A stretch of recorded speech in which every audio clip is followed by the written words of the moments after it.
አዲስ ነገሮች አሉ። አብርሃም ክሱን ለሩታ እንደሚያነሳላት እንግዲህ አሳውቋል። ነገር ግን በአንድ ነገር ግዴታ መስማማት እንዳለባት ነው እንግዲህ ለአክስትየው የተናገረው። ይህም ነገር እንግዲህ በጣም ብዙዎችን ያናደደም ያስገርምም እንዲሁም ደግሞ ሩታንም እንግዲህ በጣም ያናደደ ነገር ነው። ምንድን ነው ብዬ ጠያቄ ነበረ። ያገኘሁትን መረጃ አለ፣ እሱንም እንግዲህ ማጋራችሁ ይሆናል። በሌላ በኩል የሩታ ቤተሰቦች በቀጥታ የአብርሃም ቤተሰቦችን እንግዲህ ለማውራት ሄደዋል። በዚህም እንግዲህ ተገናኝተው ብዙ ነገሮችን አውርተዋል። በሩታና በአብርሃም ጉዳይ እንግዲህ አሁን ላይ በተፈጠረው ጉዳይ ሲነጋገሩ ነበረ። በዚያም እንግዲህ ምንድን የተባለው የሚለውን ነገር እንግዲህ ከአቅራቢያቸውና ከኤዲተሮቻቸው ለመጠየቅ ሞክሬ ነበረ። ያገኘሁትን መረጃ አለ፣ እሱንም እንግዲህ እማጋራችሁ ይሆናል። መጀመሪያ ግን ወደ ጉዳይ ከመግባቴ በፊት ለዚህ ቻናል አዲስ ከሆናችሁ ላይክ፣ ሼር፣ ሰብስክራይብ ማድረጋችሁን እንዳትረሱ። የደውል ምልክቱንም አብሩት። አዳዲስና ትኩስ የሆኑ መረጃዎች ሲደርሱኝ ተከታትዬ ቶሎ ማደርሳችሁ ይሆናል። እናንተም ቶሎ ታገኙታላችሁ ማለት ነው። አሁን ወደ ጉዳይ እገባለሁ። በመጀመሪያም እንግዲህ አብርሃም በሩታና በኤፍሬም ላይ እንዲሁም ደግሞ በአክስትየው ላይ የመሰረተውን ክስ እንደሚያነሳ ተስማምቷል። ነገር ግን አንድ ነገር ላይ መስማማት አለባቸው። በተለይ ደግሞ ሩታ በዛ ነገር ላይ መስማማት አለባት ሲል ነው እንግዲህ ያሳወቀው። በዚህም እንግዲህ ትላንትና ሩታ እንዲሁም ደግሞ አክስትየውና ኤፍሬም በመሆኑ እንግዲህ ሲነጋገሩ ነበረ።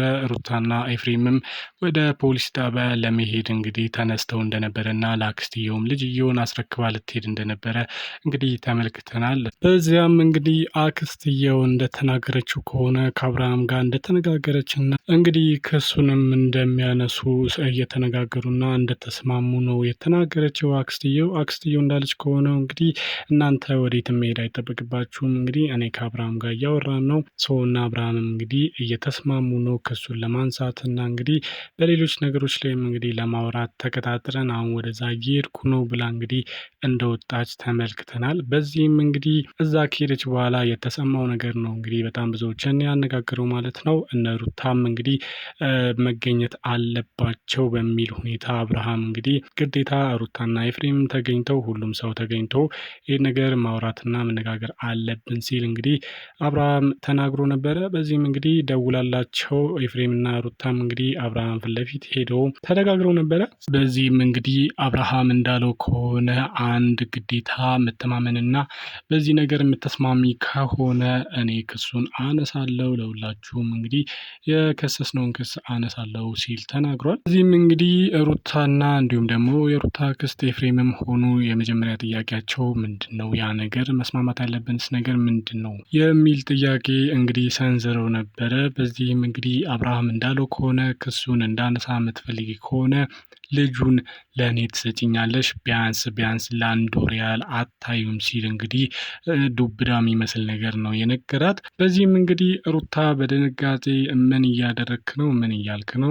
በዚህ ጉዳይ እንኳን አልደራደርም፣ እምሰማ አይነት አይደለም ስትል ነው እንግዲህ የተናገረችው። አብርሃም እንግዲህ በዚህ ጉዳይ ካልተስማማን ክሱን ማነሳበት ምንም አካሄድ የለም፣ እናንተም እንግዲህ ትከሰሳለሽ፣ በዚህም እንግዲህ ልጁ ወደ እኔ መምጣቱ አይቀርም። በዚህ ግን ከተስማማን አንቺ ልክ እንደኔ በእኔ ቦታ ሆነሽ አንቺ በፈለግሽውና በሆነ በተፈቀደለሽ ሰዓት መተሽ ታየዋለሽ፣ ልጁ ግን ከኔ ጋር ይሆናል አትሊስት ለአንድ ወር ያህል ብሎ እንግዲህ ነግሯታል። በዚህም እንግዲህ ሩታ ደንግጣ በዚህ ነገር እንደማትስማማ እየተናገረች ነበረ። ብዙዎችን እንግዲህ ያስደነገጡና ንግግሩም እንግዲህ ይሄ ነገር ትክክል አይደለም የሚያስባለው ነገር ይሄንን ነው። ኤፍሬምና የሩታ ክስም እንግዲህ ምን እያደረግክ ነው አንተ? አነሳለሁ ክሱን ያልከው እኮ በኖርማል እንደሆነ ነው የሰማ ነው።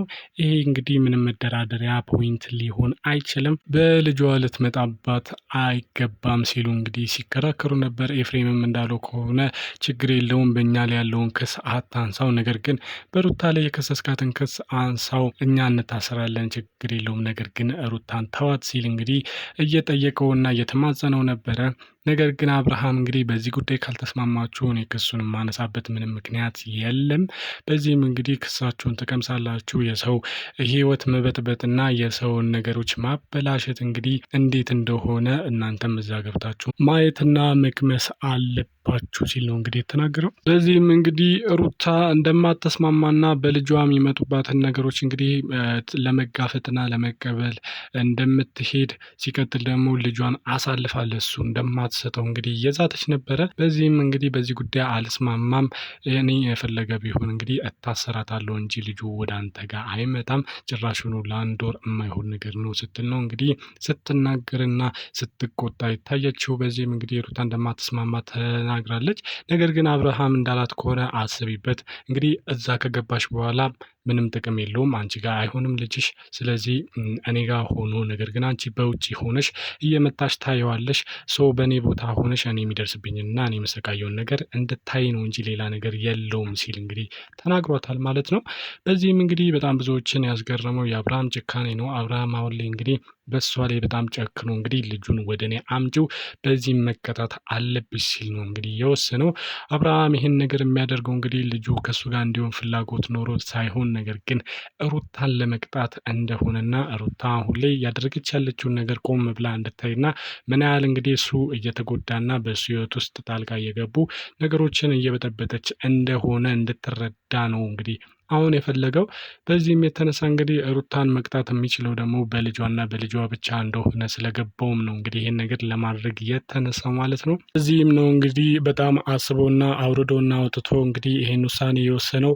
በዚህም ሩታ ለአንድ ወር ልጁን ለሱ ሰጥታው እንግዲህ እሷን በተመረጠላት ሰዓት መታ ልጇን እንድታየው እንዲሁም ነፃ ሆና እንድትንቀሳቀስ ነው የመጀመሪያው እንግዲህ ጥያቄው። ይሄን ጥያቄ ከተስማማች ሩታን ክሷን እንደሚያነሳላት እንዲሁም ደግሞ የኤፍሬምንም የአክስቷንም ክስ አንስቶላት እንግዲህ በሰላም ህይወታቸው እንደሚቀጥሉና ከወር በኋላ ግን ልጇ እንደሚመልስላትና ወደ ኖርማል እንደሚገቡ፣ እስከዛ ግን ግዴታ መማርና መቀጣት እንዳለባት ነው የወሰነው። አብርሃም በዚህ ውሳኔ እንግዲህ ምንም እንደማይጸጸትና ይህን ሀሳብ እንደማይቀይር ነው እየተናገረ የሚገኘው። ነገር ግን ሩታ እስካሁን አልተስማማችም። በዚህም እንግዲህ አስብበት ብሎ ነው የሄደው ማለት ነው። አስበሽበት ነገ እንግዲህ ወይ ወደ ፖሊስ ጣቢያ ወይ ደግሞ ልጁን ይዘሽ ወደ እኔ ነይ ሲል እንግዲህ ነግሯት እንደተለያዩ ነው የተሰማው። በዚህም ውሳኔ እንግዲህ ሩታ ምን ትወስናለች የሚለው ነገር በጣም ብዙዎችን እያነጋገርና በጣም ብዙዎችን እንግዲህ አሁን ላይ በጉጉት እያስጠበቀ ያለ ነገር እንደሆነ ነው ከአቅራቢያቸው የሰማሁት። ተመልካቾች በዚህ ጉዳይ እናንተስ ምን ታስባላችሁ? እስኪ ሀሳብ አስተያየታችሁን ኮመንት ስር አስቀምጡልኝ ተመልካቾች። እኔ እንደማስበው እንግዲህ ተመልካቾች አሁን ላይ ሩታ ይሄ ነገር አስገድዷት እንግዲህ የምትወስነው ውሳኔ ይሆናል። በዚህም እንግዲህ ውሳኔዋ እንግዲህ ልጁን መስጠት ቢሆን የተመረጠ ነው ብዬ አስባለሁ። ምክንያቱም እንግዲህ እስር ቤት ከገባች እቺ ልጅ ልጇን አታየውም። አብርሃም በፈለገው ጊዜ እንግዲህ ሄዶ ልጇን መንከባከብና ማየት ይችላል። ስለዚህ በዚህም እሷ እንግዲህ ምንም አማራጭ ስለሌላት አሁን ሌላ አንድ ወር ያህል ልጇን ለአባትየው ብትሰጠው ለእሷም ያን ያህል አይከብዳትም። ነፃ ሆና እንግዲህ ከዛም ልጇን እንግዲህ በቤተሰብ ማስመለስ የምትችልበትን መንገድ መፈለግ ይሻላል ባይ ነኝ። እናንተስ በዚህ ጉዳይ እንዴት ታስባላችሁ? እስኪ ሀሳብ አስተያየታችሁን አስቀምጡልኝ። በሌላ ጉዳይ ደግሞ እንግዲህ የሩታ ቤተሰቦች የአብርሃምን ቤተሰቦች በቀጥታ ለማናገር ሄደው እንደነበረ ነው የታወቀው። በዚህም እንግዲህ ዴቭንም እንዲሁም ቡዜንም ሲቀጥል ደግሞ ነጋሽዬንም በስልክ አናግረዋቸው ነበረ። በዚህም እንግዲህ ይህ ልጅ እየሰራው ያለውና በልጁ እናት ላይ እያደረገ ያለው ነገር ትክክል አይደለም፣ ስለዚህ እስኪ ተቆጡት በሚል እንግዲህ ከእነሱ ጋር ለመመካከር ነው የሄዱት። እዚህም እንግዲህ ቡዜ እንዳለችው ከሆነ ሩታ እኔን እንግዲህ ስትወቅሰኝና ያለ ስሜ ስም ስትሰጠኝ ነበረ። እኔ ሩታን ተቀይሜያታለሁ። ነገር ግን እንግዲህ በልጇ ላይ እንደዚህ ሲያደርግ ግን ዝም አልልም። እኔ እንግዲህ በልጇ ላይ እንደዚህ አይነት ነገሮችን እንዳያደርግ እመክረዋለሁ። ነገር ግን እንግዲህ ከሱን አንሳ አታንሳ ምልበት ምንም ምክንያት የለኝም። ምክንያቱም እኔም እንግዲህ እከስሻለሁ ብዬ ስጠይቃትና ሳስፈራራት ወይም ደግሞ ስናገራት ነበረ። ነገር ግን አላምን አልፈራም ብላ ነው እንግዲህ እንደዚህ ጥግ ድረስ ሄዳ ስሜን ስታጠፋ የነበረችው። ስለዚህ በዛ ጉዳይ እንግዲህ እኔ አያገባኝም ስትል ነበረ። ነገር ግን ዴቭ ይህን ነገሮችን ለማስተካከል እንግዲህ አብርሃምን ለማናገር ተስማምቷል። በዚህም እንግዲህ አብርሃምን ክሱ እንዲያነሳ እንግዲህ የተቻለኝን ነገር እጥራለሁ። እሷን ከልጇ ጋር መለያይበት ምንም ጥቅም የለውም። እሷ ብታጠፋም ነገር ግን በዚህ መሀል ልጁ መጎዳት የለበትም ሲል እንግዲህ ተናግሯል። አብርሃምንም እንደሚያናግረው ነው የነገራት ማለት ነው። በዚህም ነጋሽዬን እንግዲህ ለማናገር የሞከሩት ሙከራ አልተሳካላቸውም። እንግዲህ በሚቀጥለው ቤታቸው ድረስ ለመሄድ ተስማምተው እንግዲህ እንደተመለሱ ነው የታወቀው። ተመልካቾች በዚህ ጉዳይ እናንተስ ምን ታስባላችሁ? እስኪ ሀሳብ አስተያየታችሁን አስቀምጡልኝ። የአብርሃም ቤተሰቦች እንግዲህ አብርሃምን ገጽጸውና መክረው እንግዲህ መመለስ ይችላሉን? እስኪ እናንተስ ሀሳብ አስተያየታችሁን አስቀምጡልኝ። ተመልካቾች ለዛሬ ያስኩላችሁ አዳዲስና ትኩስ መረጃዎች እነዚህን ይመስሉ ነበረ። በሌላ ጊዜ በሌላ አዳዲስ ነገሮች እስክንመለስ ድረስ ከዚያው ለዚህ ቻናል አዲስ ከሆናችሁ ላይክ፣ ሼር፣ ሰብስክራይብ ማድረጋችሁን እንዳትረሱ። የደወል ምልክቱንም አብሩት። አዳዲስና ትኩስ መረጃዎች ሲደርሱን ተከታትዬ ቶሎ ማደርሳችሁ ይሆናል። እስከዚያው እንግዲህ ሀገራችንን ሰላም ያርግልን። ፒስ ቻው።